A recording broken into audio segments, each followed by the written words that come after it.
The whole reason I am sharing my story, the whole reason I put it on social media, is because I want you to know that you are not alone.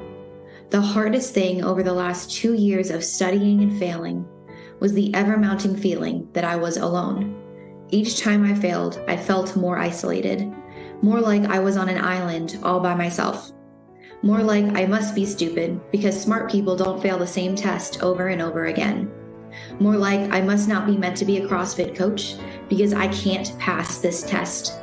More like I was letting all of my athletes down because I could not achieve this goal when promoting goal setting is a huge part of how I instruct. Whether it is passing the L3 test or that goal you've had hanging on your wall for so long, you struggle to even remember when that goal was born in your head and your heart. You are not alone. I encourage you, while you are in the thick of it, share your story with someone closest to you. Let people in to walk with you. That is something I wish I did sooner. It was not until I let Jay, Fern, Marcus, and the coaches at Dunwoody into my story that I realized how much I needed help. When I took the test the second and third times, I did not tell anyone when I was taking them again. I kept it to myself on the off chance that I yet again failed. And wouldn't you know it, I did fail. You do not have to broadcast your story to the world, but let the people you trust in. Even if they do not know exactly what you are going through, if they are in your corner, they are there to support you in any way they can. Especially if you've already failed the test or come up shorter than you hoped in pursuit of your goal, let your people in. Of course, changing how I studied helped me in passing from a knowledge and confidence perspective. But realizing I was not alone when I shared with a select few what I was going through before that last time I took it, and I mean really shared my emotions and thoughts with them, I am certain that is a huge part of why I passed. It helped me remember that whether I passed this 4th time or not, whether it took me 10 more years to pass this test, I am enough whether or not I hold the level 3 credential I so desperately wanted. And you are enough too. One of my favorite movies is Cool Runnings, about the 1988 Jamaican bobsled team. This quote from it is something I revisit often when it feels my goals and pursuits are not going my way.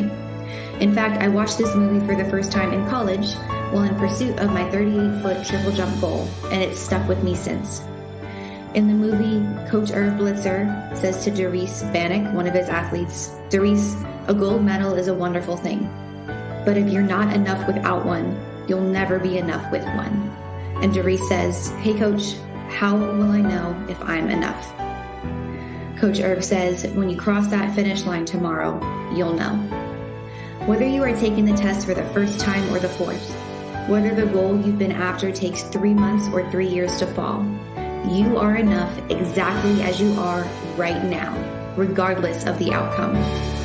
You are not alone in this journey, no matter how isolating it might feel at times. And every step of the way, you are enough. Because simply put, you are you.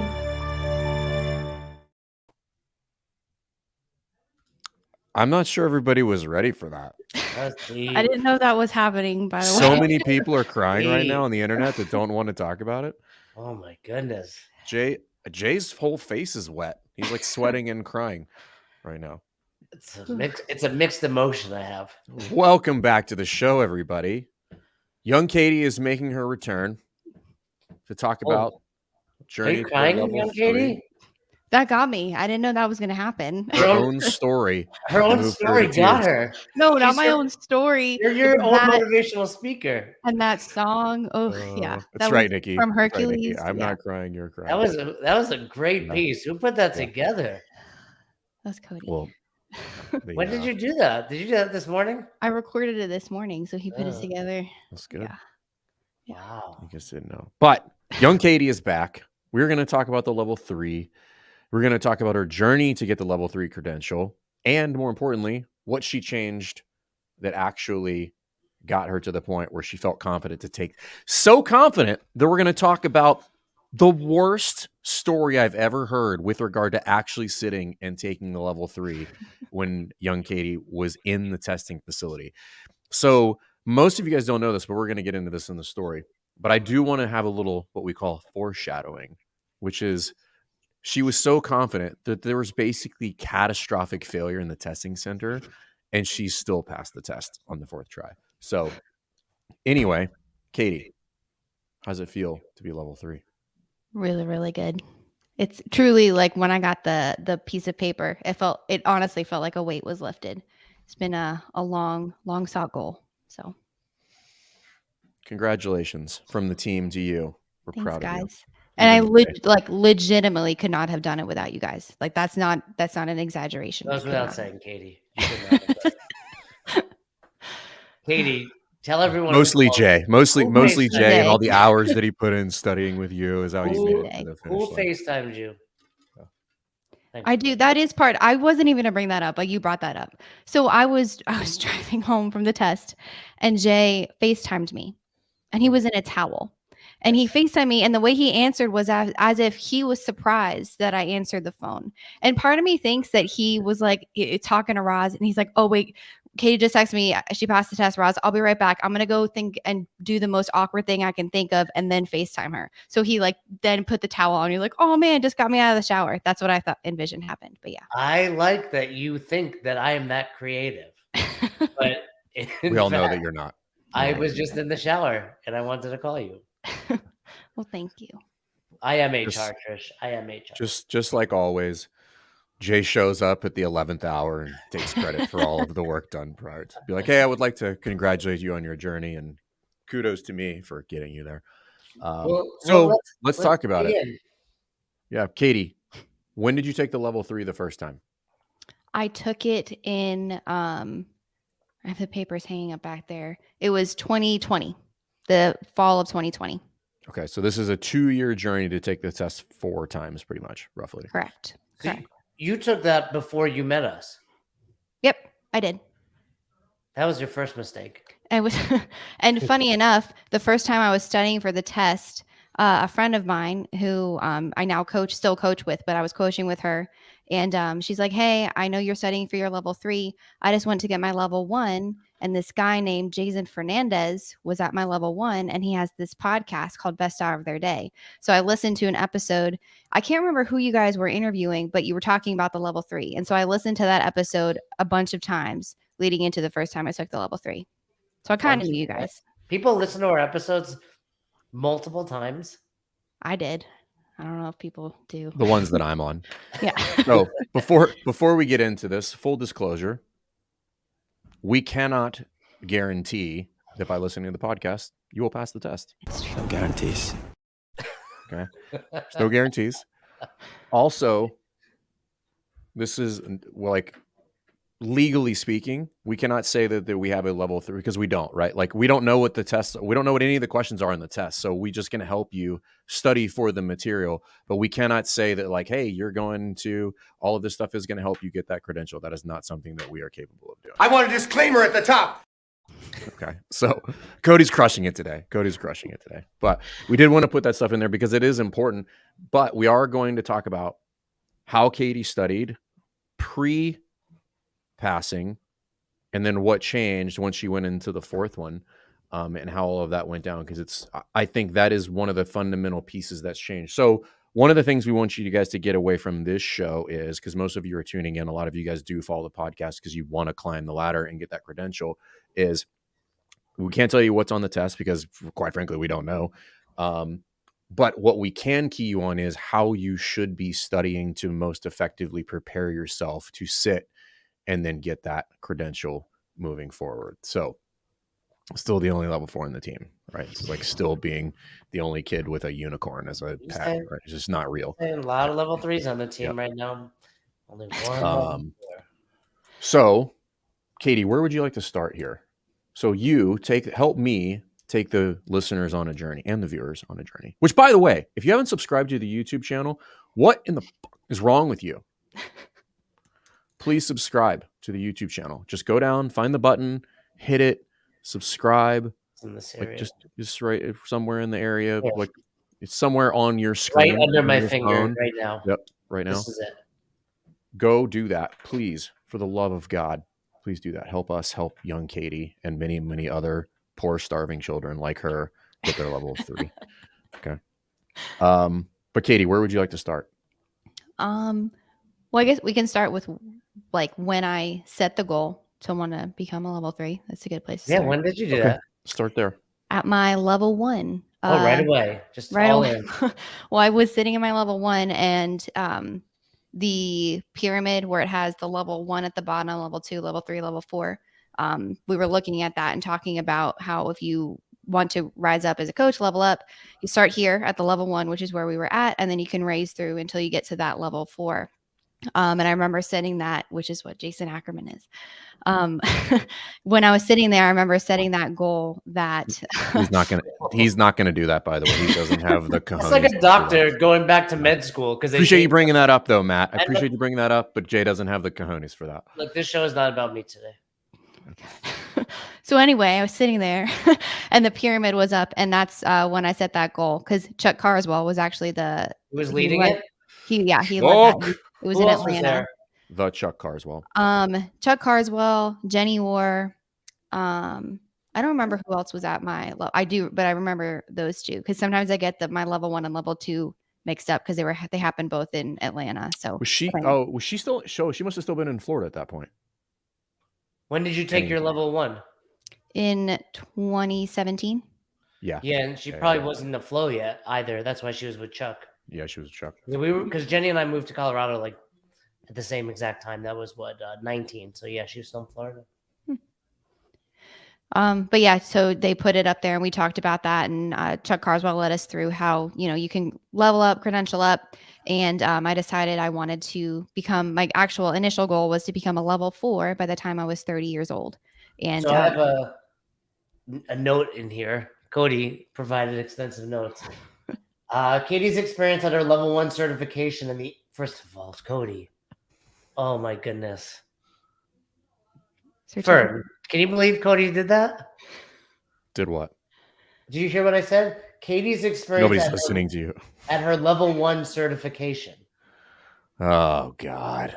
And the impact of Chuck Carswell's talk. Cody, listen, we're gonna do. Cody, go ahead and bring yourself on screen right now so that we you have can to show your you face. publicly embarrass you. Yeah, we're gonna. Shame on you. Should we have him remove the L3 from his screen name at this point because he doesn't know what the credential is? I think it should just be like. Katie, for the viewers, is the level 1 a certification? It is not. It is not. Okay. Now back into the corner, Cody. Okay. Get out of here. You embarrassed us. Talk to us about this Chuck Carswell talk on your goals. Well, he literally put the pyramid up, and he said, just the sheer fact of there were 4 levels that you could reach as a CrossFit coach, and I was sitting there as a level 1, and I guess being an athlete, aspiring to be a coach, you are always looking to set that next goal. And when I saw that pyramid, it felt like a clear path forward of where I wanted to go. And so setting goals with a timetable is always important. So sitting there in 2017, I was like, I could achieve that by the time I'm 30 years old. And so that was what I set, that timetable to be level 4 by the time I'm 30, not knowing how long it would take me, of course, to actually pass the level 3 test in pursuit of that. How old are you now? 29. I'll be 30 this year.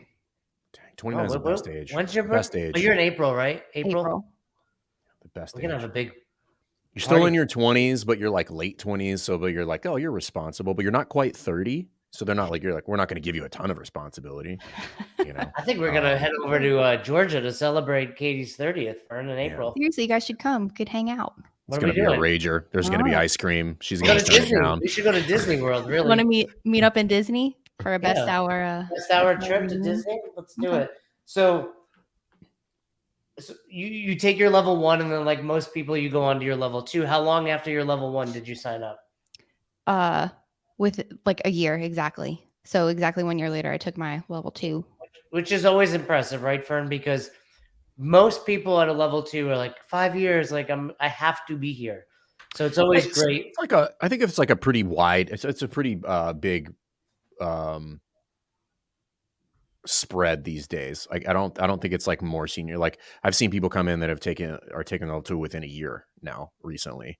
Well, I just think the faster you come into us, it just shows like, oh, I care about this. I want to get better. Oh, I definitely think you should do it sooner rather than later. Like you definitely, I think you've missed an opportunity for some serious development if you wait till you're level 1 is lapsing. Well, it's like you've developed some habits that are going to now be harder to break. So when you were at your level 2,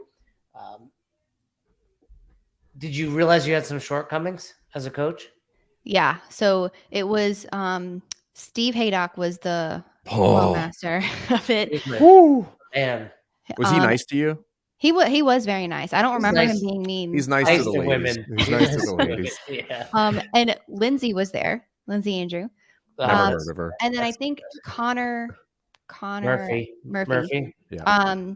I do remember that in Lindsay's breakout group, there were a couple people crying.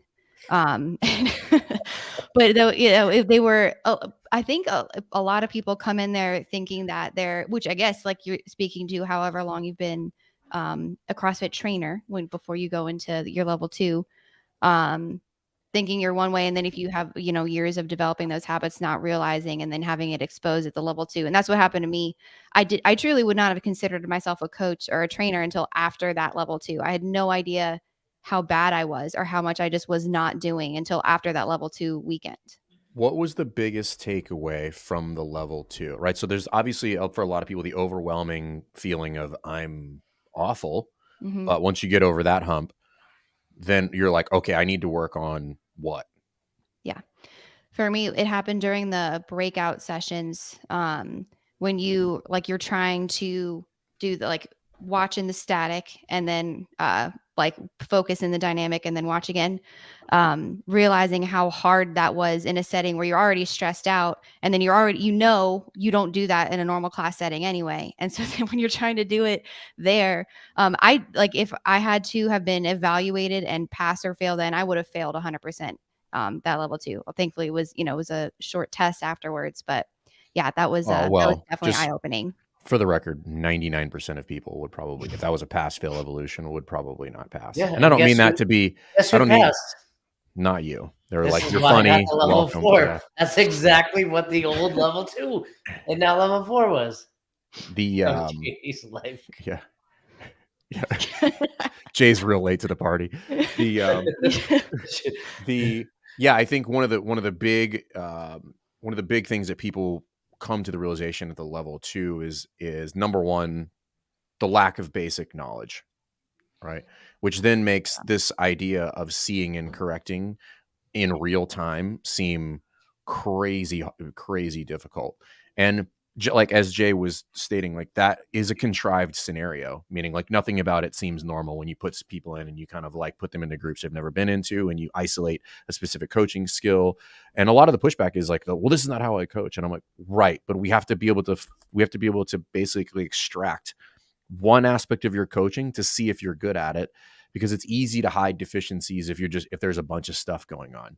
Mm-hmm. Right. But if I just focus on your seeing and all of a sudden, like you're just left there and it feels like you're standing there naked in front of a group, this is when you start to figure out like, oh, I actually don't know what I'm doing, which is fine, because that's when the teaching process starts. Yeah. Yep. So you what was this? This is like 2018 now you take your level 2? Yep. And then you waited until so a year later you signed up for your level 3. So you're moving right ahead. You're trying to get to the top of this pyramid like you were saying that Chuck laid out there. Yeah, and I had like a spreadsheet outlined with as soon as I hit 750 hours, I was like, cool, I'm applying for my level 3. So you did 750 hours in 1 year? No, it was over the course of since you got your level 1. Yeah, since you had your level 1. So I counted, I made a spreadsheet from like literally when as soon as I found out about that, I calculated all the hours leading up to that. And so then just for the record, so what's that timeline again? How long did it take you to go from level 1 to start coaching and then get your 750? Like 3 years? 17, 18, 19. So 2 years. Is that right? I level 1 in 2017. Yeah, and then I started coaching hours then 18, and then 2019, because then I took the test in 2020. So in 2019, so 3. Okay, so 3. Okay, so like 100 and like 100 and or sorry, no, like 250 hours a year. What we should not be brushing over is the fact that Katy has OCD. I feel like we're just glancing over that. Like as somebody who has OCD yourself, I'm shocked that it took you you that got long to figure that out. spreadsheets for everything. Game recognizes game. Yeah. So, you passed the level 2. You're now thinking about this level 3. Mm-hmm. What made you say, okay, I'm signing up? Okay, we'll do that one. What were you gonna say? I was like, why did you want the level 3? Like, before we get into all of that, like, what was the motivating factor behind pursuing that? The fact that you made a spreadsheet and a flow chart and had diagrams on your wall. Diorama. She had a shoebox. I had a lot of writings on my wall. Yeah. So it goes back to, I think, like, being an athlete, which both of you guys can attest to. You always have, you're setting goals, wanting to achieve different things. That. And then you're welcome. I'm just lumping you together with us. But then 2, after, like, that was how it initiated at the level 1. But then going into the level 2, which is what I put on my post when I eventually passed the level 3, I have it hanging on my wall, actually right in front of my computer. In the level 2 manual, it has a quote about doing the common uncommonly well, and I can actually read it. Doing the common uncommonly well does not only apply to movement, it can apply to any particular skill. CrossFit trainers chase excellence in every aspect of their craft, always intending to better serve those who have entrusted their health to them. So the chasing excellence and just the constant pursuit of, if I'm going to be a CrossFit trainer, if I want to be a CrossFit coach, then there is no reason to not pursue the highest level possible. So, and doing the common uncommonly well is virtuosity. There you go. All right. Well, and I think what the listeners have to take from this is what Katie is saying. Like, so many people are just like, I got my level 1 and that's it. And it's like, you should want to be the best at this if you care about this. What do you think is for you, Katie? I don't really give a shit about Jay's opinion. What do you think is the value of the level 3 credential?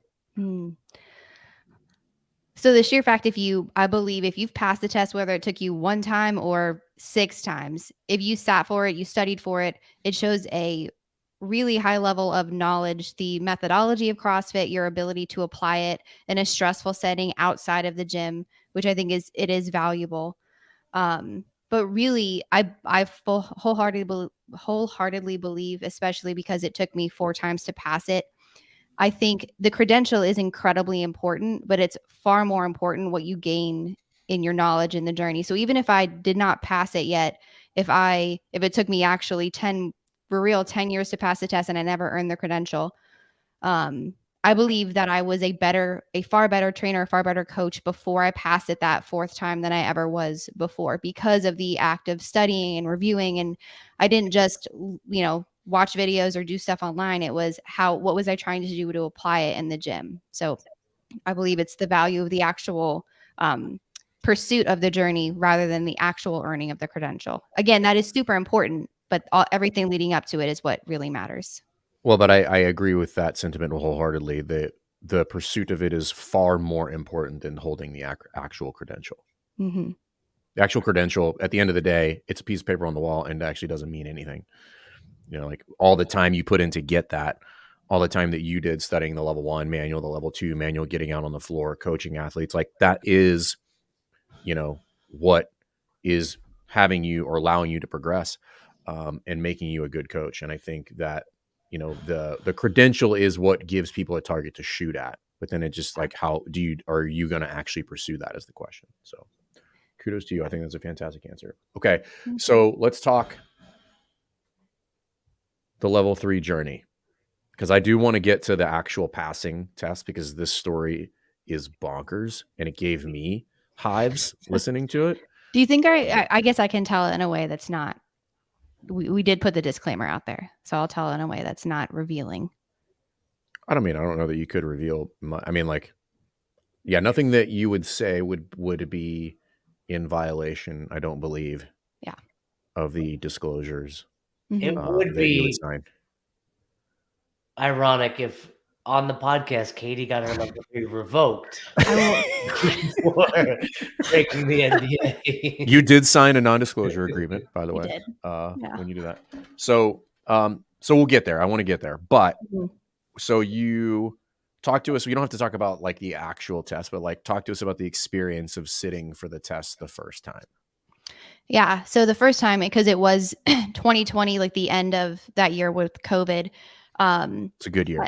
And it was great, stellar year. You had to wear masks and everything. And in the first time I took it, there were so many people in the facility. I could not believe it. I was like waiting in line to get in to take the test, and I had signed up like early in the morning. So it was super stressful. You weren't in that setting. You weren't allowed to leave. Like if you had to go to the bathroom or anything, they wouldn't let you. And it's a 4-hour test, and so Take it. it was just a lot of and like the mask. It was hot. So anyway, going through it, I was like, man, this would be really great if I passed, but I didn't know if I was actually like, truly, I was not sure if I was going to pass. But even during it, I was like, okay, you hit submit. If you didn't pass, you're going to know better for it. Right. I took the test, failed it. And I left, and I was pretty devastated, but I felt like I had a really good idea moving forward, what I was going to be able to do next. And two, I mean, like you can make like all the excuses, but it'd been quite a few years since I'd taken a test, let alone like a standardized test in that kind of setting. If it's been a while since you graduated school. But then moving forward, because you do get like, if you fail, you get a sheet that it doesn't tell you what you did right Before or wrong. you got your result. Yeah. What was your, so my mom used to make fun of me for this, like when I was in college, like, cause for those of you that have listened to the podcast for any amount of time know that academics is not my thing. So she would always ask me, she's like, how do you think you did? I was like, I think I did pretty well. She's like, oh, God damn it. Like, she just knew. She's like, you failed. If you think you did well, you failed. I was never an accurate assessor of my academic skill set. So before you get your results, how do you feel? Are you like, maybe there's a shot, or you're just like, definitely didn't pass? No, I was like, if I pass, that would be cool, but I was pretty sure I did not pass that first time. Didn't know for sure, but I was pretty sure after sitting there that I didn't. Okay. And they give you the results like right then and there, so right like right away in front of everybody waiting in the lobby. Like, yep. You, in fact, congratulations, you're a failure. Literally, and they're like, and they look at it and they're like, oh, I'm gonna hand it to you upside down. Like they didn't look at it themselves. Like, yeah, that's the worst. You're like, oh, sorry. Yeah. Okay. So so you didn't pass the first time. Mm-hmm. How long did you wait to take it a second time?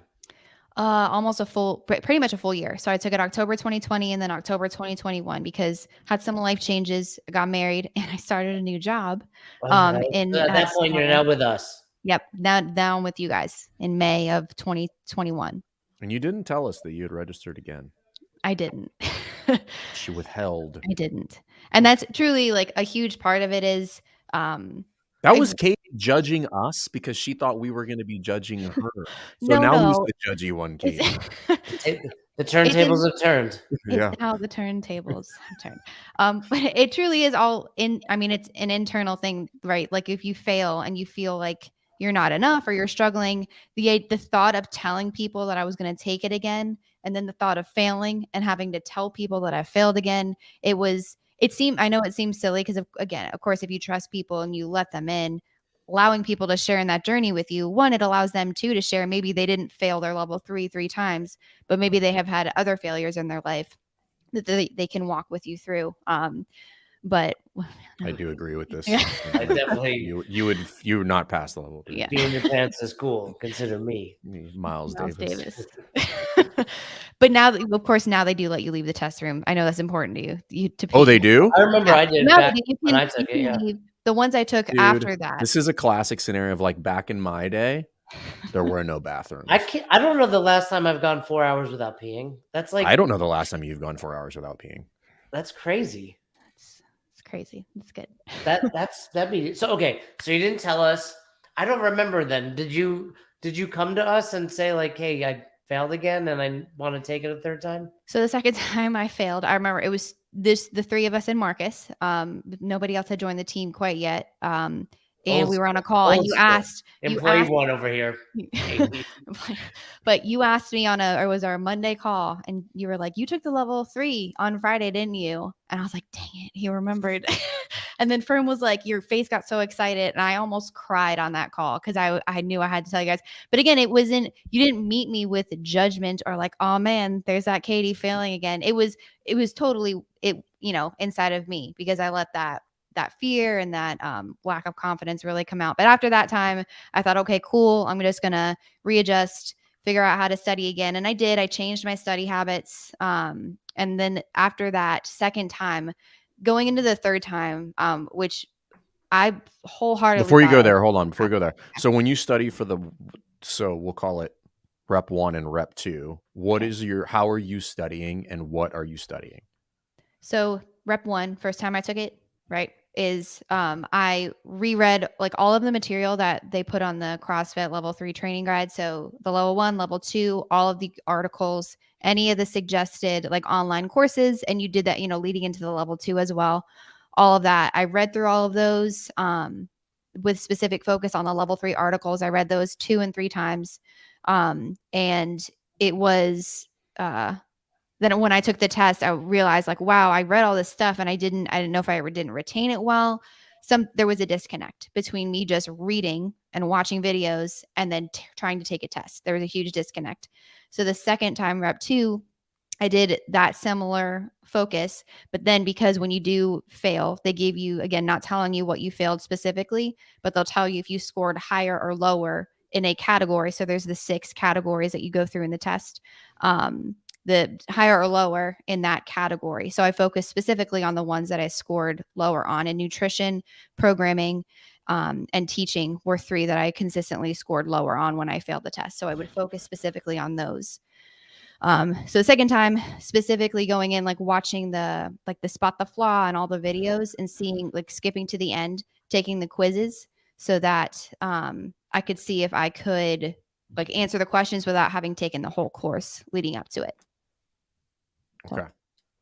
So largely the same for 1 and 2. What did you change? So then what was the time frame between you fail rep 2 and then you take, I remember it, but I don't remember what the time how long it was. It was June of 2022. I took it the third time. Okay. So what did you change for that one when you go study for it? I took as many online CrossFit courses as I could, and I purchased the level 1 lectures, which were super helpful. I watched those so many times, and watching the videos was a lot easier and sometimes like if you get burnt out on reading, watching the videos and listening to the lectures, especially alongside reading the level 1 manual, was very helpful. Which I think that is just a purchase that most CrossFitters should make. Like you should just purchase those lectures and have them, and you should just keep them forever. Yeah, no, I 100% agree. And that felt like a game changer with that, especially going through just really diving into the level 1 material. And then I had already printed out all of the level 3 articles, but they're on my bookshelf right there. And I organized them based upon the 6 domains for the level 3. And then I like at the top wrote if they were like relevant, what like methodology pieces they were relevant to in the level 1, level 2. So I tried to just organize it and make it make sense in my brain. So still the activity was the same of me just reading and watching videos like internally. But it was expanded. And then I again, focusing on the things that I struggle with. So programming, I bought the programming course online. And just retook all of those courses. So, okay. So you go take the level 3, you sit before you get your score. Now, what are you thinking?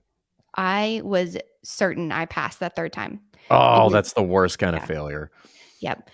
The third time I was positive I'd pass. And I when I got that sheet, I saw, because they print it out, and when you pass, you get a 1 piece of paper and has 2 words, 2 sentences, congratulations, you earned it. You get 2 pages if you failed. So when they handed me that 2 pages, I was like, I swore. You knew that? No. Young Katy used profanity? Under my breath, I swore, because I literally was like, I held those 2 pieces of paper in my hand. I was like, this is not real. This is not possible that I failed a What third time. words would you have said? Yeah, well, what did say they them rhyme here. with? Say them on the show. I said MFR under my breath. Oh, shit. She went I did. full high and right. I wasn't like screaming it, but yeah, I said, and I sat in my You car. know, young Katie is angry when she lets out Reminiscent of the time she pinnacle told her dad, of no ice cream. No ice cream. I don't Same want any thing. ice cream. Same thing. Same Yeah. amount of rage. Same amount of rage. Same amount of The rage. 2 times Katie has been most angry in life. When her dad made her eat ice cream and failing my level 3 the third time. Oh, Yeah. man. But I sat in my car and it was like the ugly crying where you can't catch your breath because you're crying so hard. I was literally by myself in June. It was hot. I was just sitting in my car. Sweating. It was bad. It was so bad. What does Tyler do to console you? I literally was the real MVP in all of this is Tyler, because I've been literally pursuing this since before we got married. Like we've been dating the entire time. I've been pursuing my level 3, and he's super supportive and great. And like, cause we each have our own personal goals as well as joint goals. And he's always been very supportive. And every single time I've gone to take this test, he's like, this is the time you're going to pass it. This every single time he says it. And after that last time, he was like, I knew you were going to pass. And I'm so relieved that you did pass this time because he knew it, but literally the amount, because like, yeah, it was just like, I can't deal with her. We're done. This is not only important for your career, but our marriage. Yeah. Because if like, I mean, I would. And your employment, because we were having serious second thoughts about it. You mentioned earlier that we didn't judge you. We did, just behind your back. Sure. Right. That's fine. We had multiple. Yeah, I was like, Fern. I was like, I don't think we can keep her on the team. I think we have to get rid of her. Fern fought for you, Katie. Fern fought to keep you on. That's good. I was like, I'm going to solve this riddle. Speaking of solving this riddle. Yep. You waited what was it, about 6 months after that third rep? Yeah, October to June. And I feel like you weren't going to sign up. I feel like we had to push you to do it. It wasn't that I wasn't going to sign up, but I knew I was going to sign up again, but I didn't know the timeline, because another like devastating soul crushing thing was I set that goal to pass my level 3 by the time pass my level 4 by the time I was 30. My level 2 comes up this year in July. I would have to recertify that. And I could not believe I was going to be one of those. Revalidate. My bad. Both these guys, Fern. Yeah. Fire both of us. But I could not believe 5 years would have passed, and I was just in shock. So I didn't know if I was going to try and just wait and take it, or if I should take the level 2 again to study, because I'd failed it 3 times already. So would it be better to just take the level 2 before I had to revalidate? So I had all that stuff kind of going through my head. So I knew I was going to take it. I just didn't know when. But yeah, you guys definitely encouraged me. And Fern specifically said, take it before the new year. I made her register prior to 2023. I was like, we're not waiting. So that's the goal. So this is not happening. Okay. So I want to cover this. So I want you to tell people the story of the test, and then we're going to come back and we're going to talk about how you changed your studying and some of the things that we did. Yeah. So tell people this nauseating story. Okay. So in the test, I come up on my first video question. So if you look at the level 3, it outlines you have 23 or 25 questions for coaching, and it tells you the number of items aligned with that. So they're different that, and that's public knowledge, so you can look that. So I went through, and there's a video question that came up, and I clicked play. It didn't play. So I alerted the testing center guy, and he was like, okay, cool. Just keep going. And I'll call Pearson VUE, because that's who puts on the test, to see what's going on. Got to the next video question next. They all were not playing. So I took the entire test, went back through all non-video questions, took all of them. And I called the guy back over. He was on the phone with Pearson the entire time. So it's probably 2 hours. And he said, yeah, okay. So what we're going to do is we're going to have to try all the different computers because there is an issue with the CCFT exam today and none of the videos are playing. And so I was like, okay, so what's the option? Like, what do we do here? And he said, if it doesn't play on another computer, you're just going to have to submit and accept the score you get without answering those questions. And I looked at him. I was like, we're trying every computer in this facility because I'm not leaving.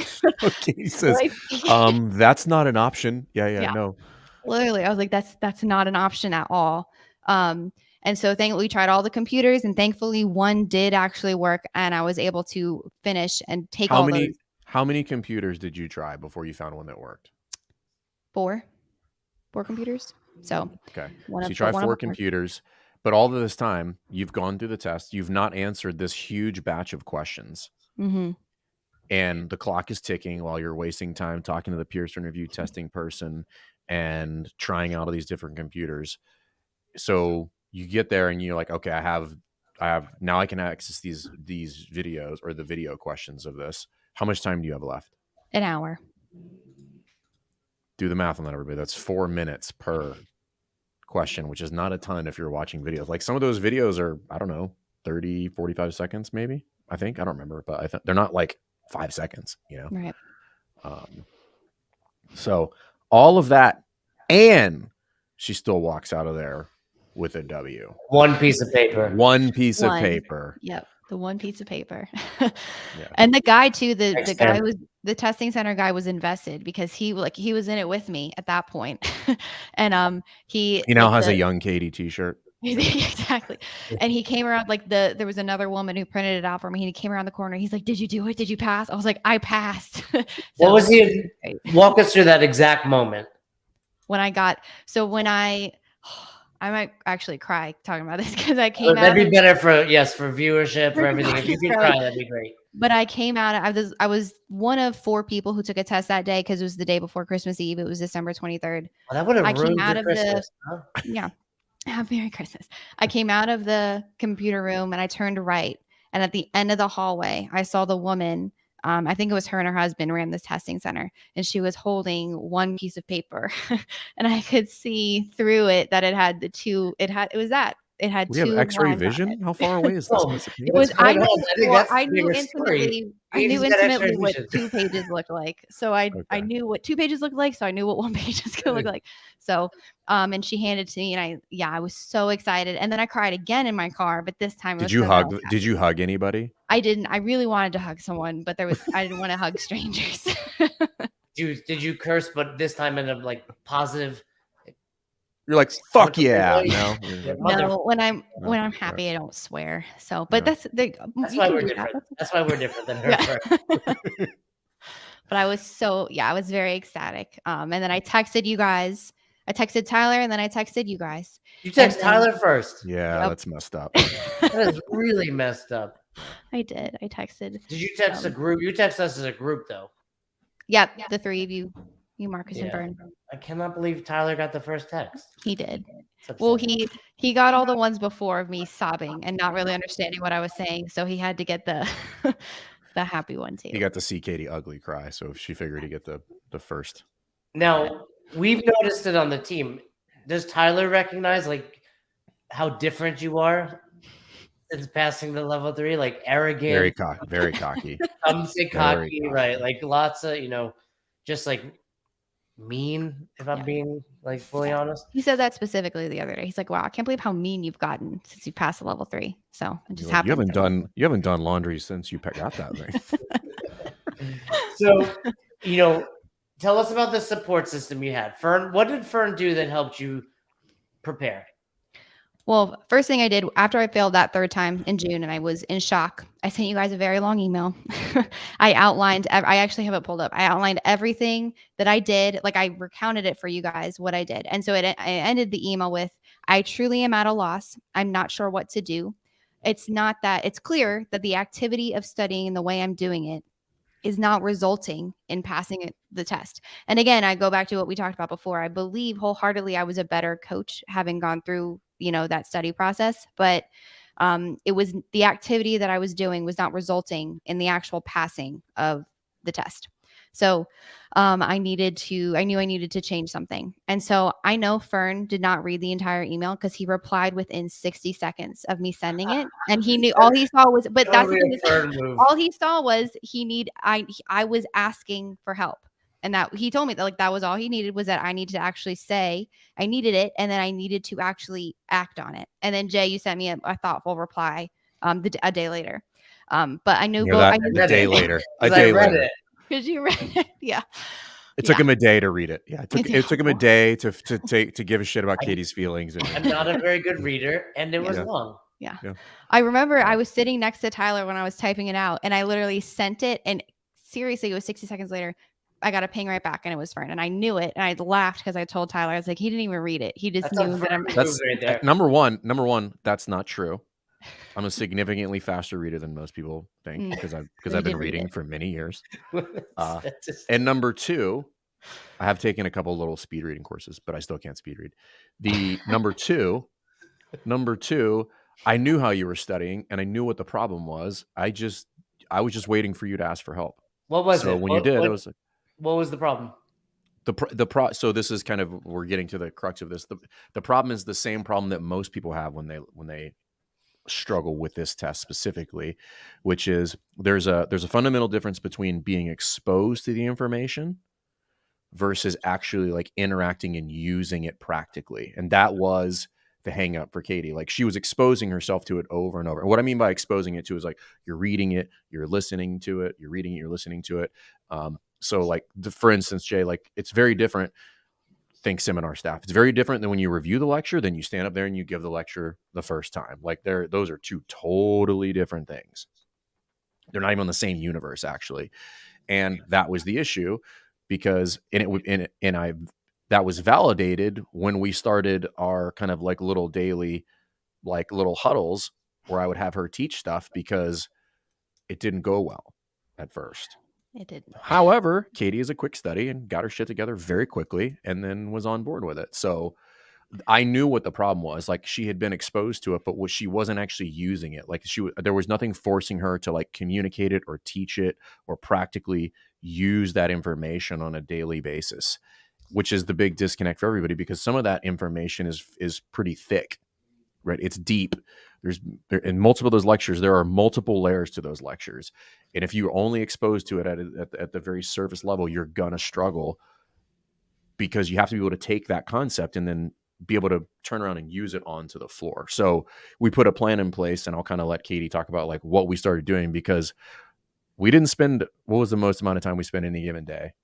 Like reviewing. I know you spent more time, but like you and I spent on it every day. So tell them what we did first, and then tell them how much time. Okay. So we have an affiliate university daily stand-up. So because we're part of the affiliate U team, so every day we have a standing meeting that's only 15 minutes. The initial plan was at the end of each meeting, allocate 3 to 5 minutes, and I would teach Fern something from the level 1. So one, it was the conciseness. I had to be able to teach it in 3 to 5 minutes, and then he would poke holes in it and be able to ask me questions, because I knew I had to give it was basically giving the lectures. That's what I was doing through the level 1, which is why it was super helpful to have the level 1 lectures at all, but then working through the level 1 and then having to give them to someone who I couldn't BS anything, because Fern knows the lectures because he gives them. And so it was having to tell someone about a concept, and then I had to actually know what the concept was, because if I didn't, then it would be very obvious that I had no idea what I was talking about. So we started just in order, going through the lectures. We went through like as the level 1, or actually we went through theories lectures first, and then we came back to movements, right? Is that what we did? Yeah, we went through theory lectures first. Yeah, so we started with a theory, and I gave the lectures, and then Fern would ask me questions about it, or like, do you understand this? And sometimes I would have no idea what he was talking about, and it's because I would would listen and study and like make note cards, but then I would miss something entirely because I was focused on maybe not necessarily the wrong thing, but I would miss the whole picture because I was focusing only on like learning and memorizing facts versus actually understanding in entirety what something was getting at. So that's where it started. And I think at most one time we spoke, I think for like 30 minutes because we got really in the weeds about nutrition because that was something I really struggled with. That was one of the hardest ones because it took me like 3 days of studying to really like actually give the lecture. And I told him, I remember it was just me and him. I was holding the note cards. I was like, okay, I have to have the note cards here. And I have to be able to like go through. And I did. I was able to go through the nutrition lecture. And yeah, so a lot of what we did was most of the lectures we broke into like 3 or 4 sections, and I would have her teach me. I'd be like, take what is CrossFit. So we just take I would just be like, teach me about functional movements, right? Like everything there is to teach me about functional movements based on the lecture. And she would start talking. And, to your credit, Katie, like obviously you weren't prepared at first, but like, I think maybe by like the third day, you had like started to catch on and you're like, oh, okay, now I'm starting to understand, like I need to actually comprehend and then be able to teach this to somebody. It just, it was a double whammy because you're teaching it to me, who I'm gonna, if you misspeak or you miss something, I'm gonna be like, okay, cool, let's revisit that and talk about what is important there and how you're going to start to connect all of these dots. And that, I think, is what's important when people are prepping for the level 3 is like you fundamentally need to comprehend some of those concepts, not just be exposed to them. You can't just read it and be like, oh, okay, yeah, I get it. If you don't understand how that applies to an athlete on the floor when you're coaching your class, that is where the major problem is going to exist and where most people will fail the test.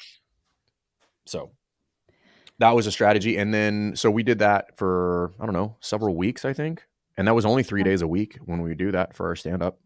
Yeah. Yeah, it was pretty. And like, it was that, and then the realization of how to actually connect the dots and be able to explain things and the level of understanding I had to have in order to do that. And the amount of prep it took, like how I changed my studying, and I'd already had blocked off time in my calendar for studying. And so that was the only thing I focused on for that period of time was all of that. And then it was really cool. I didn't fully understand how much it had helped until I prepped the week before I decided to take the test again. Because with Best Hour, which is awesome, we get the last 2 weeks of the year off from work. And so that first week leading into Christmas, I treated studying as my full-time job. So I still got up, went to the gym, came home, and then instead of working, I studied from 8 to 5. And when I did that, it was seriously crazy because I could not believe how much I understood stuff in a different way. It was like reading articles. I was like, that's just like that. And that's just like that. And that connects with this because I understood things so much better. And it was because I had to explain them. And then it was just a working knowledge that I didn't even need to revisit certain things because I just could rattle it off like without even, I'm like, oh, well, this is this. And I could just rattle it off. And so it was very helpful in getting prepped for that next time. And I was, again, fully confident that I was going to pass it this time, but it was a different level of confidence that I didn't have going into the level 3 because or the third time I took it. It was just a totally different awareness, I guess. So, and because that happened to Cassidy too. So Cassidy fails it the first time. And we went through something very similar where I would sit down and I'm like, all right, teach me whatever. And essentially what we lined up was a series of mini tests where you'd be forced to put your information on display. Because for anybody who's doing this, like, even if you're not talking to somebody who knows the material better than you, it will be obvious to you as the presenter whether you know the material or not. Like you will stumble, you'll get stuck, you'll be super anxious. But if you know the material, it will come off very conversationally, which is what it should be, which is where Katie got to as we started progressing. I was like, teach me about the metabolic pathways, and she would start talking and it would be very conversational and maybe miss a beat here or there, but nothing crazy. And at which point I was fully confident you were going to pass the test going into the December. I was like, there's no way she's not passing this test unless she literally faints in the middle of the test. Or the computers all break. So, but then too, because it was like going through that, and then from a sense of studying and having to take a computer-based test, it was one thing. But then my coaching I thought got better too, which in theory to me, it didn't make much sense, but I think it was a lot of confidence. And then being able to, even though it was like working through the level 1 methodology in a classroom setting, I just felt like I knew stuff better and like I was seeing stuff better. No, it makes perfect sense. And here's why. Okay. Because when we talked about the movement lectures, what were you forced to memorize now? Well, all the faults and all the everything. Points of performance, right? And this is the big hang up, and this is the thing that we try to really hone, like get people and just beat that drum is, if you are spending mental resources on the floor trying to remember that baseline level of information, it is going to be virtually impossible to see a very fast dynamic movement and identify a fault or a point of performance that goes well in real time on multiple people. It's not going to happen. The gears are just going to break off in your brain. So this is the value of studying, is it allows you to free up bandwidth to actually interact with the athletes on the floor, because you're not like, I don't know what's going to happen next in the movement. You're just like, oh, arch, depth, heels, like whatever it's going to be based on the movement. Like, oh, I know I'm looking for active shoulders. And you're like, boom, I see it. Now things start to speed up because you're prepped, right? So it makes perfect sense. But people forget the front end, which is like, you got to know that kind of like X's and O's stuff before you walk out on the floor. If you know that, then life gets a lot easier. And because of that too, like that parlayed into, even though I had a near catastrophic event with the computers, it was like I was able to get through those questions much faster than I ever had before, because I just felt like I was like, oh, I know the answer. It felt a lot easier to get through those. I think, yeah, that time frame gives me anxiety. That's like 25 questions in 1 hour, all the video ones. I'm like, I think you need to submit a video for our live coaching review, the progression, every Thursday, 3:30 Eastern. Okay. I think that's remember the time when we were in Virginia and we tried to get Katie to coach and she wouldn't do it? Yep, I remember. Right. I forgot about that. She's like, no. She just flat out said no. And I was like, is this what your dad felt like when he gave you that ice cream? She was upset about saying no.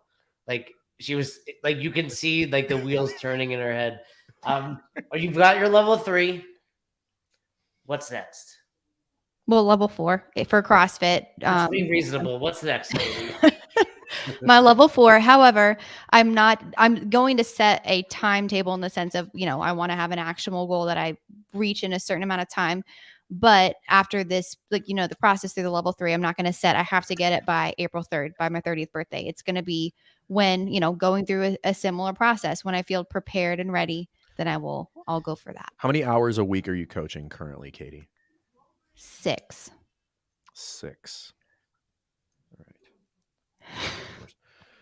All right. This I will tell. Just are you pretending to do math right now, or were you actually? I've always wanted to do that with my pen, so I did it. This for everybody. Seek out a coach in the area, right? So the Chuck Carswell is not. I might consider calling in a favor. Ooh. To have Chuck come do an evaluation on you to see if you're ready. Wow. I might. You guys are in my corner. Would you be stressed out?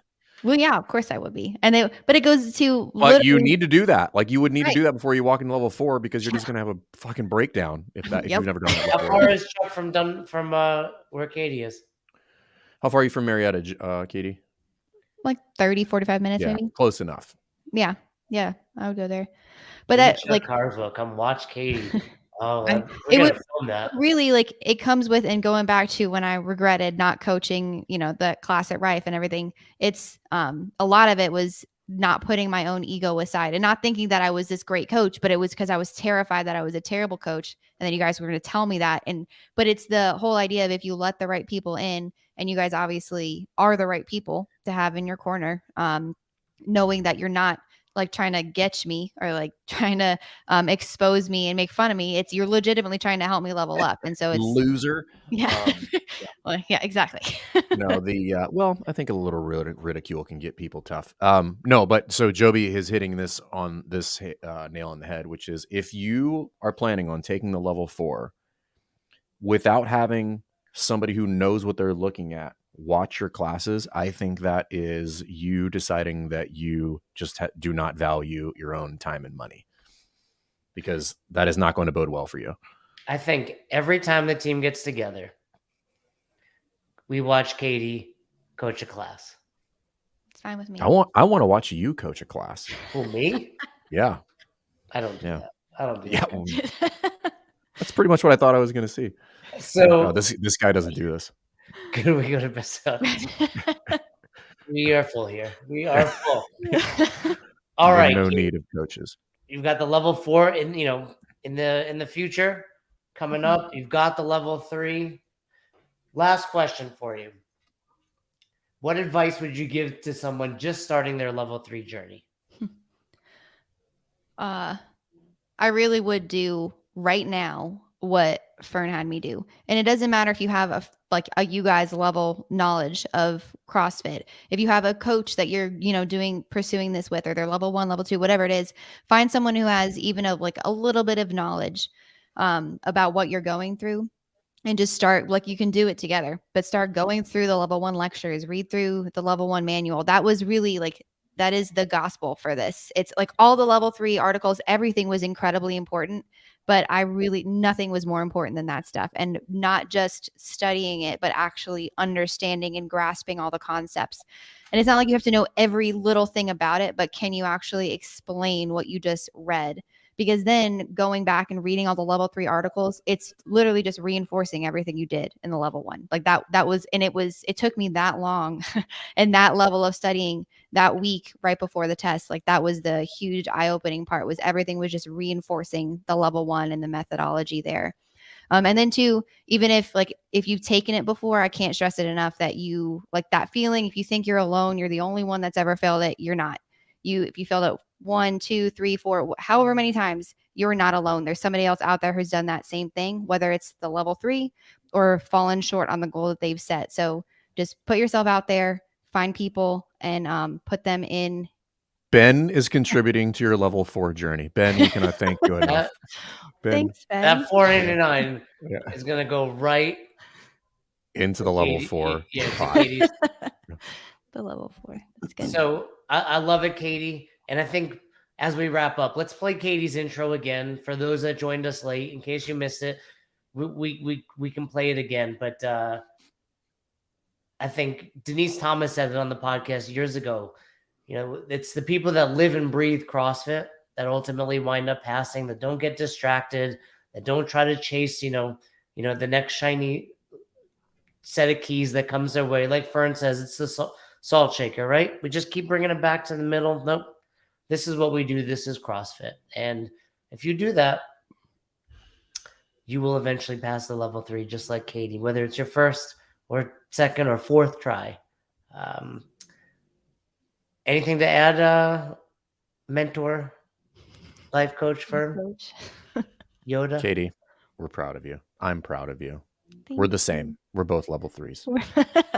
We're nowhere near the same. I'm proud of both of you. You're right. You're better than I am. I'm proud of both of you for being level 3s. One day, you keep at it. Or I don't know. I was gonna say you'll pass, but I don't know, because it's that hard that I can't even. I'm keeping you out of that Flowmaster locker room, no matter what. So don't worry about it. Well, we are very proud of you as a team. I'm glad we don't have to fire you, because we was like, oof, she doesn't pass this 4th time. We have to set the standard for the team. I mean, it really wasn't about you. We just had to be like. I understand. I would have understood. It's fine.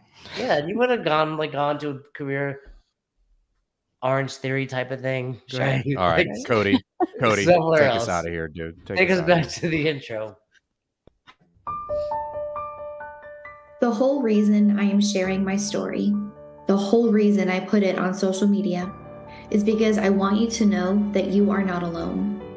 The hardest thing over the last 2 years of studying and failing was the ever-mounting feeling that I was alone. Each time I failed, I felt more isolated. More like I was on an island all by myself. More like I must be stupid because smart people don't fail the same test over and over again. More like I must not be meant to be a CrossFit coach because I can't pass this test.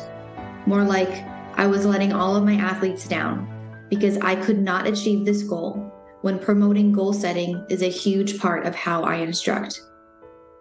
Whether it is passing the L3 test or that goal you've had hanging on your wall for so long.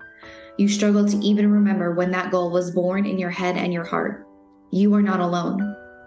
I encourage you, while you are in the thick of it, share your story with someone closest to you. Let people in to walk with you. That is something I wish I did sooner. It was not until I let Jay, Fern, Marcus, and the coaches at Dunwoody into my story that I realized how much I needed help. When I took the test the second and third times, I did not tell anyone when I was taking them again. I kept it to myself on the off chance that I yet again failed. And wouldn't you know it, I did fail. You do not have to broadcast your story to the world, but let the people you trust in. Even if they do not know exactly what you are going through, if they are in your corner, they are there to support you in any way they can. Especially if you've already failed the test or come up shorter than you hoped in pursuit of your goal, let your people in. Of course, changing how I studied helped me in passing from a knowledge and confidence perspective. But realizing I was not alone when I shared with a select few what I was going through before that last time I took it, and I mean really shared my emotions and thoughts with them, I am certain that is a huge part of why I passed. It helped me remember that whether I passed this fourth time or not, whether it took me 10 more years to pass this test, I am enough whether or not I hold the level 3 credential I so desperately wanted. And you are enough too. One of my favorite movies is Cool Runnings, about the 1988 Jamaican bobsled team. This quote from it is something I revisit often when it feels my goals and pursuits are not going my way. In fact, I watched this movie for the first time in college while in pursuit of my 38-foot triple jump goal, and it's stuck with me since. In the movie, Coach Irv Blitzer says to Doris Bannock, one of his athletes, "Doris, a gold medal is a wonderful thing. But if you're not enough without one, you'll never be enough with one." And Doris says, "Hey coach, how will I know if I'm enough?" Coach Irv says, "When you cross that finish line tomorrow, you'll know." Whether you are taking the test for the first time or the fourth, whether the goal you've been after takes 3 months or 3 years to fall, you are enough exactly as you are right now, regardless of the outcome. You are not alone in this journey, no matter how isolating it might feel at times. And every step of the way, you are enough. Because simply put, you are you.